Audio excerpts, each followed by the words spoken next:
प्रधानमंत्री जी का 2 महीना मात्र बचा है जन्मदिन को, और उन्होंने सबसे पहले विश्वकर्मा योजना, एक उनकी जो बहुत बड़ी आम आदमी, मोची, निषाद, मल्लाह ऐसे वर्गों के लिए यह योजना लाई गई। हम शुरू करेंगे माननीय वित्त मंत्री से कि पुराने में जो आप skill, startup, make in India या आपने जिन जिन योजनाओं को लाया उस पर अभी तक कोई श्वेत पत्र नहीं लाई कि उस योजना का क्या हुआ। आपको रघुराजन जी के ऑडिट रिपोर्ट को भी देखना चाहिए। उसके बाद भी जो रिपोर्ट आई उस पर भी आप कभी इस सदन में आप नई योजना लाते हैं, नया बजट लाते हैं, पुरानी बजट पर कभी चर्चा नहीं करते हैं कि उस पर कोई इम्प्लीमेंटेशन हुआ या नहीं हुआ, उस पर कोई ध्यान दी गई कि नहीं। जिसमें श्रम संगठन 2000 में जहां देश बेरोजगारों के पढ़े लिखे नौजवानों की तादाद 54.2% थी, वहीं 22 में 65.7% हो गई। मेरा सीधा इस पे है कि जब आपने 13,000 करोड़ रुपया एक विश्वकर्मा योजना पर लाया, या जब आप कहते हैं कि मैं नौकरी के लिए 400 घराना, 400 बड़े कॉरपोरेट को मैंने कहा है कि आप बेरोजगार लड़कों को 5,000 अनुकंपा पर आप इसको इंटेंसिव दीजिए। मैं पूछना चाहूंगा ये इंटेंसिव कब मिलेगा? जब 40,000 लगभग कॉरपोरेट के पहले से उसके यहाँ काम करने वाले लोग हैं। तो 2 करोड़ की योजना में, 2 करोड़ की नौकरी में 25,000 एक कॉरपोरेट पर कहां से वो आएगा? ये जरा सा हमें बताएं, ये कौन सा झूठ वाली बात है बेरोजगारों के लिए। दूसरी चीज, रोजगार पर जब आप बात करते हैं तो इस देश में सबसे ज्यादा इंडस्ट्री किस पर है? वो है फूड प्रोसेसिंग पर, वो है पर्यटन पर, वो है टेक्सटाइल पर, बुनकर पर, वो है कालीन पे। टेक्सटाइल योजना पर इनका टैक्स कितना बड़ा, आप उसको देख लीजिए कि टेक्सटाइल पर इन्होंने कोई छूट नहीं दी, कोई टैक्सेस नहीं दिया और टैक्स को बढ़ा दिया। जब हम टेक्सटाइल को बढ़ावा नहीं देंगे तो रोजगार कहां से डेवलप होगा? तो जब हम फूड प्रोसेसिंग, जो सबसे ज्यादा यूपी, बिहार या जहां पर भी दलहन तेलहन, जब हम बात करते हैं मक्का की, मखान की, दूध प्रोडक्टिविटी की, उसके चीजों की, उस पर टैक्सेस को आप बढ़ाए हुए हैं।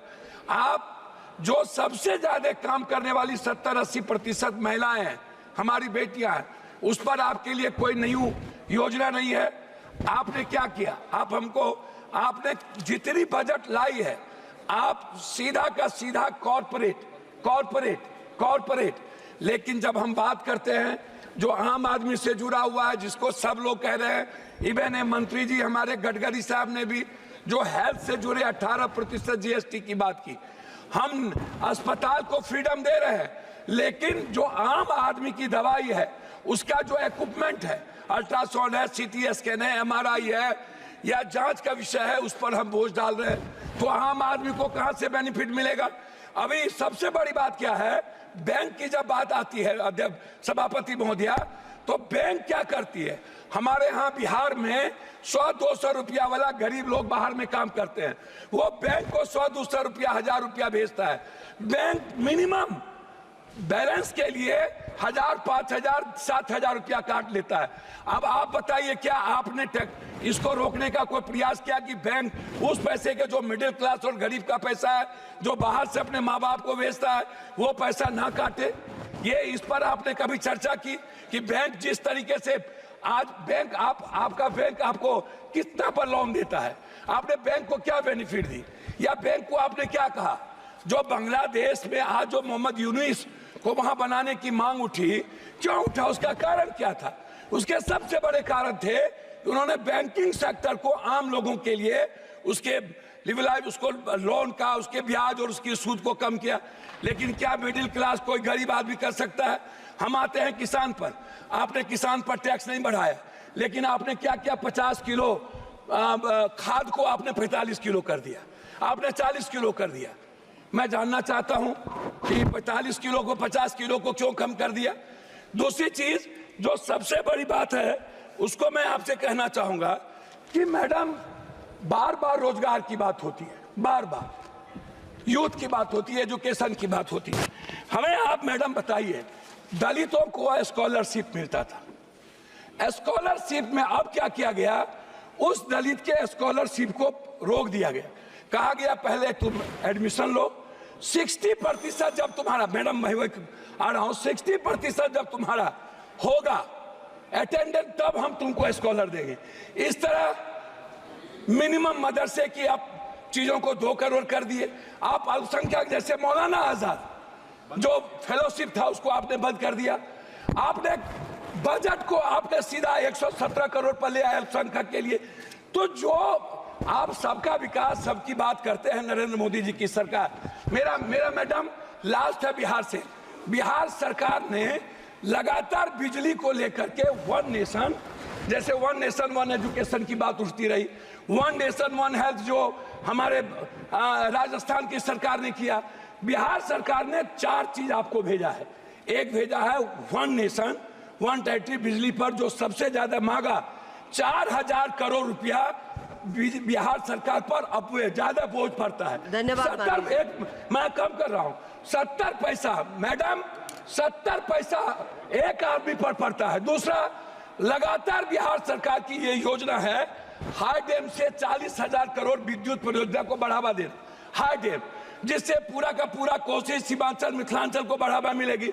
मैडम क्या हुआ इस बजट में?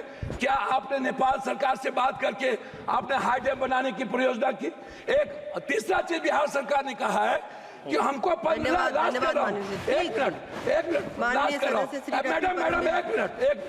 बिहार सरकार ने कहा है कि हमको उद्योग को बढ़ावा देने के लिए हमको 15 साल आप जीएसटी माफ कर दीजिए ताकि हम अपने डेवलप करें।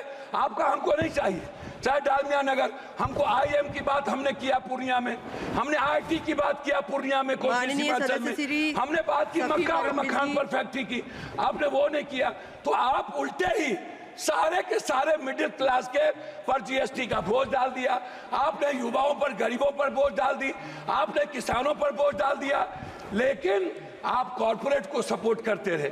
अब हम लोग को बोलने के लिए पहले आप खड़ा कर देंगे। लास्ट कर रहा हूं, हमको 30 सेकंड हम 30 सेकंड के लिए 30 सेकंड कंप्लीट। मेरा आग्रह ये है कि कम से कम बिहार के लिए मेरा आग्रह आपसे है कि विशेष पैकेज, विशेष राज्य की बात हमारे मुख्यमंत्री करते रहे हैं, हम लोग मिलकर विशेष पैकेज वाटर, पर्यावरण और जलवायु और पर्यटन, सबसे विशेष पैकेज हम कोसी सीमांचल के लिए विशेष पैकेज की मांग करते हैं ताकि मक्का और मखान पर आधारित फैक्ट्री को डेवलप करें। हम अधिक से अधिक बिहार में हम एयरपोर्ट को डेवलप करें। इसके लिए आपकी कोई योजना नहीं है। बहुत बहुत धन्यवाद मैडम, बार बार